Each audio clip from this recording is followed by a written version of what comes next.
ഇന്ന് Google പേയും phone പേയും അപേക്ഷിച്ച് ഇന്ന് നമുക്ക് ഉപയോഗിക്കാൻ പറ്റിയ തരത്തിലുള്ള ഒരു ആപ്ലിക്കേഷൻ ഉണ്ട്.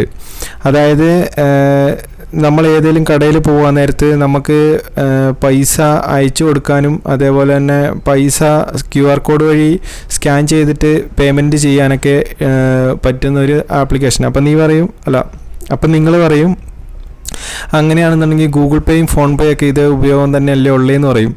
സത്യമാണ്. പക്ഷേ ഗൂഗിൾ പേയും ഫോൺ പേയിൽ നിന്നും ഇത് രണ്ടിൽ നിന്നും അപേക്ഷിച്ച് ഒരു വെറൈറ്റി ആയിട്ടുള്ളതാണിത്. കാരണം എന്താണെന്ന് വെച്ചിട്ടുണ്ടെങ്കിൽ നമുക്ക് സ്കാൻ ചെയ്യുകയാണെങ്കിലും മറ്റൊരാൾക്ക് പേയ്മെൻറ്റ് അയച്ചു കൊടുക്കുകയാണെങ്കിലും നമുക്ക് നമ്മുടെ അക്കൗണ്ടിലേക്ക് ₹1 ₹2 വെച്ചിട്ട് നമ്മുടെ അക്കൗണ്ടിലേക്ക് ക്രെഡിറ്റ് ആവുന്നതാണ്. അതായത് ഈ ആപ്ലിക്കേഷനിലേക്ക് ക്രെഡിറ്റ് ആവുന്നതാണ്. അങ്ങനെയുള്ളൊരു യൂസ്ഫുള്ളായിട്ടുള്ള ഒരു ആപ്ലിക്കേഷനെ കുറിച്ചാണ് ഇന്ന് പറയാൻ പോണത്. അപ്പോൾ ഇങ്ങനെയൊക്കെ കിട്ടുമ്പോൾ നിങ്ങൾ വിചാരിക്കും ഈ ആപ്ലിക്കേഷൻ ഒരു ഫേക്ക് ആയിരിക്കാമെന്ന്. അല്ല, ഒരിക്കലല്ല. ഇത് കാരണം എന്താണെന്ന് വെച്ചിട്ടുണ്ടെങ്കിൽ ഫ്ലിപ്കാർട്ട് തന്നെ ക്രിയേറ്റ് ചെയ്തിട്ടുള്ള ഒരു ആപ്ലിക്കേഷനാണ്. അതായത് ഗൂഗിൾ പേ പോലെ തന്നെ ക്രിയേറ്റ് ചെയ്തിട്ടുള്ള ഒരു ആപ്ലിക്കേഷനാണ്. ഇത് ആപ്പ് സ്റ്റോറിലും പ്ലേ സ്റ്റോറിലും കിട്ടും. അവൈലബിൾ ആയിട്ടുള്ള ഒരു ആപ്ലിക്കേഷനാണ്. അതുകൊണ്ട് സേഫും സെക്യൂർ ആയിരിക്കും. ഒരു പ്രശ്നം ഉണ്ടാവത്തില്ല. അക്കൗണ്ടിൽ നിന്ന് പൈസ പോവുക അങ്ങനത്തെ ഒരു കേസ്, ചീറ്റിങ് അങ്ങനത്തെ ഒരു പരിപാടിയുള്ള ആപ്ലിക്കേഷനൊന്നുമല്ല. നല്ല ആപ്ലിക്കേഷനാണ്. അപ്പോൾ നമ്മൾ ഈ ആപ്ലിക്കേഷൻ്റെ ഉള്ളിലേക്ക് കയറി കഴിഞ്ഞിട്ടുണ്ടെങ്കിൽ ഇങ്ങനത്തെ ഒരു ഇൻ്റർഫേസ് ആയിരിക്കും നമുക്ക് കാണിച്ചു തരിക. അപ്പോൾ ഇതിനകത്ത് എങ്ങനെയാണെന്ന് വെച്ചിട്ടുണ്ടെങ്കിൽ ടാപ്പ് ടു സ്കാൻ എന്നുള്ള ഓപ്ഷനിൽ ക്ലിക്ക് ചെയ്യുകയാണെന്നുണ്ടെങ്കിൽ നമുക്ക് ഏതെങ്കിലും കടയിൽ ചെന്നിട്ട് പേയ്മെൻറ്റ് ചെയ്യുകയാണെങ്കിൽ QR കോഡ് സ്കാൻ ചെയ്തിട്ടുണ്ടെങ്കിൽ അപ്പോൾ തന്നെ നമുക്ക് ഓപ്ഷൻ വരും.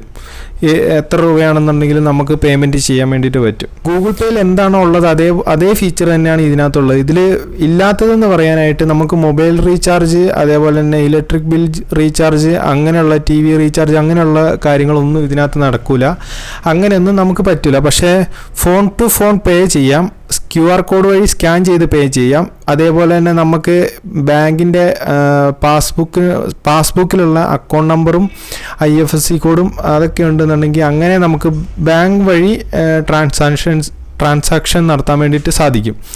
അങ്ങനത്തെ ഈ ഒരു 3 കാര്യമേ ഈ ആപ്ലിക്കേഷനിലൂടെ നമുക്ക് ചെയ്യാൻ വേണ്ടിയിട്ട് പറ്റത്തുള്ളൂ. അപ്പോൾ ഈ ആപ്ലിക്കേഷൻ ഞാൻ ഫസ്റ്റ് കാണിച്ചല്ലോ, ടാപ്പ് ടു സ്കാൻ എന്നുള്ളതിൽ ക്ലിക്ക് ചെയ്യുകയാണെന്നുണ്ടെങ്കിൽ നമ്മൾ ഏതെല്ലാം കടയിൽ ഒരു ദിവസം ഏതെല്ലാം കടയിൽ കയറും. അപ്പോൾ നമ്മൾ ഇപ്പോൾ ഉപയോഗിക്കുന്നത് കൂടുതലും നമ്മൾ ഈ ഇൻ്റർനെറ്റ് ബാങ്കിങ് ആണ്. അതായത് ഓൺലൈൻ വഴിയുള്ള പണമിടപാടുകളാണ് നമ്മളിപ്പോൾ ചെയ്തുകൊണ്ടിരിക്കുന്നത് ഇപ്പോഴത്തെ കാലഘട്ടത്തിൽ. അപ്പോൾ ഇപ്പോൾ നിലവിൽ ഇങ്ങനത്തെ ഒരു സാഹചര്യം ഉള്ളപ്പോൾ നമ്മൾ ഗൂഗിൾ പേ ഫുള്ളായിട്ട് ഉപേക്ഷിക്കേണ്ട. പക്ഷേ ഇങ്ങനത്തെ ഒരു ആപ്ലിക്കേഷൻ ഉണ്ടെങ്കിൽ നമുക്ക് ഇങ്ങോട്ട് തന്നെ പൈസ കിട്ടും. അതെങ്ങനെയാണെന്ന് ഞാൻ കാണിച്ചു തരാം. സ്കാൻ ചെയ്യുകയാണെന്നുണ്ടെങ്കിൽ സ്കാൻ ചെയ്തിട്ടുണ്ടെങ്കിൽ പൈസ സെൻഡ് ചെയ്യുകയാണെന്നുണ്ടെങ്കിൽ അങ്ങനെ നമുക്ക് പേയ്മെൻറ്റ് ചെയ്യാനായിട്ട് സാധിക്കും. അതേപോലെ തന്നെ നമുക്കിവിടെ സെൻഡ് മണി എന്നുള്ളിടത്ത് ക്ലിക്ക് ചെയ്യാൻ നേരത്ത് നമ്മുടെ ഫ്രണ്ട്സിൻ്റെ പേര് ലിസ്റ്റ്, അതായത് എൻ്റെ അക്കൗണ്ടിൽ ഇപ്പം എത്ര രൂപയുണ്ടെന്നാണ് നിങ്ങൾക്ക് ഞാൻ കാണിച്ചു തരാൻ വേണ്ടിയിട്ട് പോണത്. അതിനായിട്ട് ആദ്യം ഈ ചെക്ക് ബാലൻസ് എന്നുള്ളിടത്ത് ക്ലിക്ക് ചെയ്യുക. ക്ലിക്ക് ചെയ്യുന്ന നേരത്ത് ഞാൻ 2 ബാങ്കാണ് ലിങ്ക് ചെയ്തിട്ടുള്ളത്. ഒന്ന് കേരള ഗ്രാമീണ ബാങ്കും ഫെഡറൽ ബാങ്കും. അതിനകത്ത് കേരള ഗ്രാമീണ ബാങ്ക് ഓപ്പൺ ചെയ്തിട്ട് ഞാൻ കാണിച്ചു തരാം. എൻ്റെ അക്കൗണ്ട് ബാലൻസ് ഞാൻ കാണിച്ചു തരാം. ₹10.91 എൻ്റെ അക്കൗണ്ടിലുള്ളത്. അപ്പോൾ ഈ പൈസ ഞാൻ ട്രാൻസാക്ഷൻ ചെയ്ത് കാണിച്ചു തരാം. എൻ്റെ അക്കൗണ്ടിലേക്ക് പൈസ കയറുന്നത് ഞാൻ കാണിച്ചു തരാം. അതേപോലെ തന്നെ ഇതിനകത്ത് നമ്മൾ QR കോഡ് വഴി അല്ലാതെ പൈസ സെൻഡ് ചെയ്തിട്ടും കൂടെ ഏൺ ചെയ്ത പൈസ ഞാൻ കാണിച്ചു തരാം. അത് എടുക്കുന്ന ഓപ്ഷനാണ് റിവാർഡ് എന്നുള്ള ഓപ്ഷൻ. ഇതിനകത്ത് ക്ലിക്ക് ചെയ്തിട്ടുണ്ടെങ്കിൽ ₹13 എൻ്റെ ഈ ആപ്ലിക്കേഷനകത്ത് ₹13 ഞാൻ ഉണ്ടാക്കിയിട്ടുണ്ട്. ₹13 ഉണ്ടാക്കിയിട്ടുണ്ട്. അപ്പോൾ ഈ ₹13 വിഡ്രോ ചെയ്യാൻ വേണ്ടിയിട്ടൊക്കെ സുഖം. അതൊക്കെ ഞാൻ കാണിച്ചു. ഇനി ഞാൻ ഈ ₹10 എൻ്റെ ഒരു ഫ്രണ്ടിന് ഷെയർ ചെയ്ത് കൊടുക്കാൻ നേരത്ത് എൻ്റെ അക്കൗണ്ടിലേക്ക് എത്ര രൂപയാണ് ക്രെഡിറ്റ് ആവുന്നത് ഞാൻ കാണിച്ചു തരാം. അതിനായിട്ട് UPI എന്നുള്ള ഓപ്ഷനിലേക്ക് ക്ലിക്ക് ചെയ്തിട്ട് സെൻഡ് മണി അത് എടുത്തിട്ട് അതിന് ശേഷം അവൻ്റെ നമ്പർ സെലക്ട് ചെയ്ത് കൊടുത്തു. അതിനുശേഷം നമ്മൾ സാധാരണ പോലെ തന്നെ ₹10 പേ ചെയ്യാൻ നേരത്ത് കേരള ഗ്രാമീണ ബാങ്കിൻ്റെയാണ് ഓപ്ഷൻ കൊടുത്തിരിക്കുന്നത്. പേ ചെയ്യാണ്. അവൻ്റെ അക്കൗണ്ടിലേക്ക് അത് ക്രെഡിറ്റ് ആയിട്ടുണ്ട്. ഡണ്ണ് കൊടുക്കുന്നു. അതിനുശേഷം നമ്മളിവിടെ പൈസ പോയി എന്നുള്ള മെസ്സേജാണ് കാണിച്ച ₹10. റിവാർഡിലേക്ക് ഞെക്കുന്നു. ഇപ്പം ഞാനത് അവന് അയച്ചു കൊടുത്തിട്ട് എനിക്ക് കിട്ടിയത് ആകെ 10 പൈസയാണ് കിട്ടിയത്, 10 പൈസ. പിന്നെ ചില സമയങ്ങളിൽ നമ്മുടെ ലെക്ക് പോലെ ഇരിക്കും, 1 രൂപയ്ക്ക് കിട്ടും. ഞാൻ എൻ്റെ ബാങ്കിലേക്ക് എൻ്റെ ഈ 2 ബാങ്കിലേക്ക് ഞാൻ അയച്ചു കൊടുത്തപ്പോൾ എനിക്ക് 1 രൂപ കിട്ടിയായിരുന്നു. പിന്നെ ഞാൻ വേറൊരു ഷോപ്പിൽ കയറിയിട്ട് ഒരു സാധനം പർച്ചേസ് ചെയ്തപ്പോൾ എനിക്കൊരു 4 രൂപ റിവാർഡായിട്ട് കിട്ടിയായിരുന്നു. അതേപോലെ തന്നെ 5 രൂപ അങ്ങനെയൊക്കെ എനിക്ക് കിട്ടിയിട്ടുണ്ട്. പിന്നെ ഇനി ഇത് വിഡ്രോ ചെയ്യുന്നത് അതായത് നിങ്ങളുടെ ഭാഗ്യം പോലെ ഇരിക്കും. ചിലപ്പോൾ 10 രൂപയല്ലേ ഞാൻ ഇട്ടിട്ടുള്ളൂ, അതുകൊണ്ടായിരിക്കാം. എന്നാലും 10 പൈസ കിട്ടിയല്ലോ. അതിനകത്ത് ക്യാഷ് എന്നുള്ള ഓപ്ഷനിലേക്ക് ക്ലിക്ക് ചെയ്തിട്ടുണ്ടെങ്കിൽ നമുക്കിവിടെ സിബിൽ സ്കോർ കാര്യങ്ങളൊക്കെ ചെക്ക് ചെയ്യാം. സിബിൽ സ്കോർ എങ്ങനെയുണ്ടോ, എത്രയാണ് ഇത് എന്നുള്ളതൊക്കെ നമുക്ക് ചെക്ക് ചെയ്യാൻ വേണ്ടിയിട്ട് പറ്റും. അതേപോലെ തന്നെ ഹിസ്റ്ററി എടുക്കുകയാണെന്നുണ്ടെങ്കിൽ നമ്മൾ ട്രാൻസാക്ഷൻ ചെയ്തിരിക്കുന്ന സകല ഹിസ്റ്ററിയും ഈ ആപ്ലിക്കേഷനിലേക്ക് ട്രാൻസാക്ഷൻ ചെയ്തിരിക്കുക, ഈ ആപ്ലിക്കേഷനിലൂടെ മറ്റ് അക്കൗണ്ടുകളിലേക്ക് ട്രാൻസാക്ഷൻ ചെയ്തിട്ടുള്ള എല്ലാ ഡീറ്റെയിൽസും ഇതിനകത്ത് കാണിക്കും. ഗൂഗിൾ പേ പോലെ തന്നെ വലിയ മാറ്റമൊന്നുമില്ല, ഇതിനകത്ത് റിവാർഡ് ഇങ്ങനെ വന്നുകൊണ്ടിരിക്കുമെന്നേ ഉള്ളൂ. അപ്പോൾ ഞാൻ ഇപ്പോൾ ഉള്ള എൻ്റെ നിലവിലെ ബാങ്ക് ബാലൻസ് ഇപ്പോൾ കാണിച്ചു തരാം. ഞാൻ 10 രൂപ കൊടുത്തല്ലോ, അതിന് ശേഷമുള്ള കാണിച്ചു തരാം. 0 ആണ്, എന്നാലും ഒരു ഉറപ്പ് വരുത്താൻ വേണ്ടിയിട്ടാണ്. 0 പോയിട്ട് 91 പൈസയാണുള്ളത്. അപ്പം ഞാൻ എന്ത് ചെയ്യുകയാണ്, ഇത് വിഡ്രോ ചെയ്യാണ്. വിഡ്രോ ചെയ്യാൻ വേണ്ടിയിട്ട് വളരെ സിമ്പിളാണ്. നിങ്ങൾ അക്കൗണ്ടിൻ്റെ നമ്പർ കൊടുക്കുമോ, യു പി ഐ കോപ്പി ചെയ്തിട്ട് പേസ്റ്റ് ചെയ്യുക, അങ്ങനത്തെ ഒന്നും ഒരു വള്ളിക്കെട്ട് പരിപാടി ഒന്നും വേണ്ട. ഈ സ്വൈപ്പ് അപ്പ് റിഡീം എന്നുള്ള ഓപ്ഷനിലേക്ക് ജസ്റ്റ് ഒന്നിങ്ങനെ സ്വൈപ്പ് ചെയ്ത് കൊടുത്താൽ മതി. സംഭവം ഒന്ന് ലോഡാവാനുള്ളൊരു താമസം.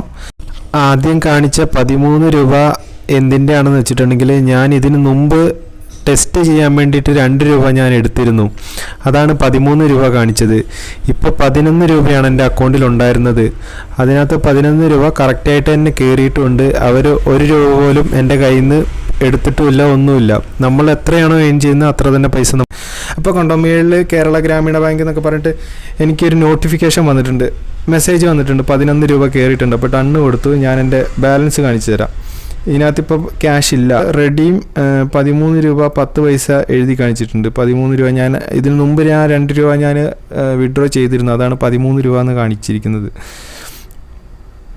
അപ്പം ഞാൻ തിരിച്ച് ബേക്ക് വന്നതിന് ശേഷം എൻ്റെ ബാങ്ക് ബാലൻസ് ഞാൻ നിങ്ങൾക്ക് കാണിച്ചു തരാം. കേരള ബാങ്ക് എടുക്കുന്നു, 12 രൂപ കയറി. നേരത്തെ പൈസ ഞാൻ പറഞ്ഞല്ലോ, പൈസ 11 രൂപയാണ് നമ്മൾ അക്കൗണ്ടിലേക്ക് ഇട്ടത്. അതേപോലെ തന്നെ എൻ്റെ അക്കൗണ്ടിൽ എത്ര പൈസയും ഇതിനകത്തുണ്ടായിരുന്ന ചെറിയ സേവിങ്സ് പോലെ ആക്കാനായിട്ട് പറ്റും. ഇപ്പോൾ കുറച്ച് പൈസ കൂടുതലായിട്ട് കൂട്ടി വെക്കുകയാണെന്നുണ്ടെങ്കിൽ നിങ്ങൾക്ക് എന്തെങ്കിലും മൊബൈൽ റീചാർജ് അങ്ങനെ എന്തെങ്കിലുമൊക്കെ നിങ്ങളുടെ അക്കൗണ്ടിലേക്ക് തന്നെ ഡയറക്റ്റായിട്ട് തന്നെ വരും. അപ്പം നിങ്ങൾക്ക് തോന്നുന്ന ഒരു സംശയം വരാം, എന്തുകൊണ്ടാണ് ഇവരിങ്ങനെ ചെയ്യുന്നത് എന്ന്. കാരണം എന്താണെന്ന് വെച്ചിട്ടുണ്ടെങ്കിൽ ആദ്യം നമ്മുടെ ഗൂഗിൾ പേയും ഫോൺ പേ ഒക്കെ വന്ന ആ ടൈമിൽ അവർ നമുക്ക് ഇതുപോലുള്ള ഒരുപാട് ഓഫറുകൾ തന്നിട്ടുണ്ട്. ക്യാഷ് ബാക്ക്, കൂപ്പൺ കോയിൻ, അങ്ങനെ എന്നൊക്കെ പറഞ്ഞിട്ട് കുറേ നമുക്ക് തന്നിട്ടുണ്ട്. അപ്പോൾ അങ്ങനെ തന്നത് എന്തിനാണ്, നമ്മൾ അവരുടെ ആപ്ലിക്കേഷനിൽ ഇൻസ്റ്റാൾ ചെയ്ത് അവരുടെ ആപ്ലിക്കേഷനിലേക്ക് തന്നെ നിൽക്കാൻ വേണ്ടിയിട്ടാണ് അവർ നമുക്ക് ഇതുപോലുള്ള സ്ക്രാച്ച് കാർഡും കാര്യങ്ങളൊക്കെ തരുന്നത്.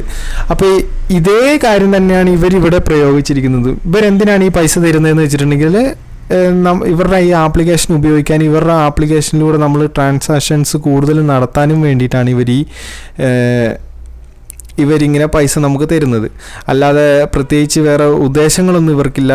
ഇതിപ്പോൾ ഒരുപാട് പേര് ഡൗൺലോഡ് ആയി കഴിഞ്ഞിട്ടുണ്ടെങ്കിൽ ചിലപ്പോൾ ഇതുപോലെ ഗൂഗിൾ പേ പോലെ തന്നെ ആയി മാറാനുള്ള സാധ്യത ഒരുപാടുണ്ട്. കാരണം എന്താണെന്ന് വെച്ചാൽ ഒരാളും ഫ്രീ ആയിട്ടൊന്നും പൈസ കൊടുക്കാൻ പോകുന്നില്ലല്ലോ. അപ്പോൾ എന്തായാലും ഗൂഗിൾ പേ പോലെ തന്നെ ഈ കൂപ്പൺ കോയിനൊക്കെ ബെറ്റർ ലക്ക് നെക്സ്റ്റ് ടൈം എന്നൊക്കെ പറഞ്ഞിട്ട് ഇനി വരാനുള്ള സാധ്യതയുണ്ട്. ഇപ്പോൾ നിലവിലുള്ള ടൈമിൽ മാക്സിമം ഇത് ഉപയോഗിക്കുക.